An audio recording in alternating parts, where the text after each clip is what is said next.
and I want to improve and I want to learn from them and try to have their level.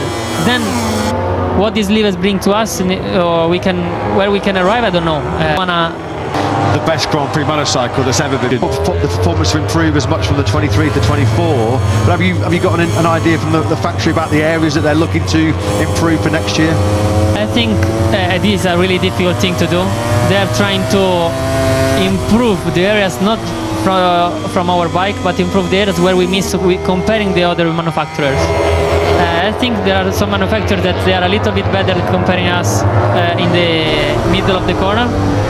And there are other manufacturers that are a little bit better in comparing us on the street in terms of speed. Put it right, let's say. Of course, over the weekend we saw a new MotoGP World Champion crowned in Jorge Martin. Such a tense final round. Of course, he's a rider that you were teammates with back in his Moto3 World Championship season of 2018. You know him very well. This has never happened in the MotoGP area that a private rider. What have you learned the most off observing Pecco and Marc closely? Let's say that every rider has some particular on the braking maybe is the best Ducati rider. Bastianini was the best in terms of keeping the tires fresh for the end of the race. And Martin. I mean, obviously Ducati are open to your feedback, your comments to help them also develop the new bike. Yeah, I think they will listen to me more from Sepang, because for sure all my infos were based on the 23 bike.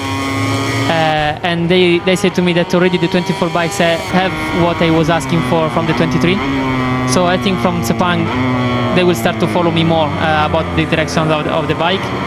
But also there, Marquez, we saw him overtaking Pecco Bagnaia in Portimao as well at the second round of the season, and then led his third MotoGP race in the Circuit of the Americas when Jorge Martin had several opportunities or several attempts to try and pass Pedro Acosta, just could not do it, to the point that Acosta finished ahead of him in the race, and it took something quite extraordinary for Maverick Vinales to beat Acosta on that day and deny him a win in what would have been just his third MotoGP start. So I think there's any doubt from us, if KTM give him the package that can compete up against the Ducatis, they've got the rider. Much of the season on Sundays in the Grand Prix, firmly back inside the VR46 Racing Team garage, keeping a close eye on the action and proceedings. Great to hear, wasn't it, in the commentary box for a short period of time this afternoon, the thoughts about Fabio Di Giannantonio.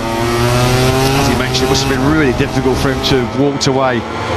When he did, he'd just come off the back of an excellent fourth place in Phillip Island, a brilliant four-place medical team that if he had any chance of being fully 100% fit for the opening Grand Prix in Thailand in the first weekend of next March, well, the latest, the apps wheels as early as January. You said to him, didn't you, good things happen at the moment. It's been some good rides so far in this opening day of action for 2025. Johann Zarco also putting together an excellent strong day. 4 years since Marquez was 6. He was the only Honda rider that found himself in Q2 all year long in Aragon, Mandalika, Buriram, Sepang, and last weekend here in Barcelona. As Lucio Cecchinello alluded to, fair to say we know he's a pretty forthright character, isn't he, as old Johann Zarco. Behind the scenes, it sounds like he wasn't too shy about letting Honda know his feelings. So season with KTM back in 2019, but Johann Zarco has grown up as a person and as a rider since then. Of course, he's a MotoGP winner now, which of course must make a huge difference to his mindset when things are going badly. He does have those good memories to draw upon, but for Johann Zarco, super experienced, and yeah.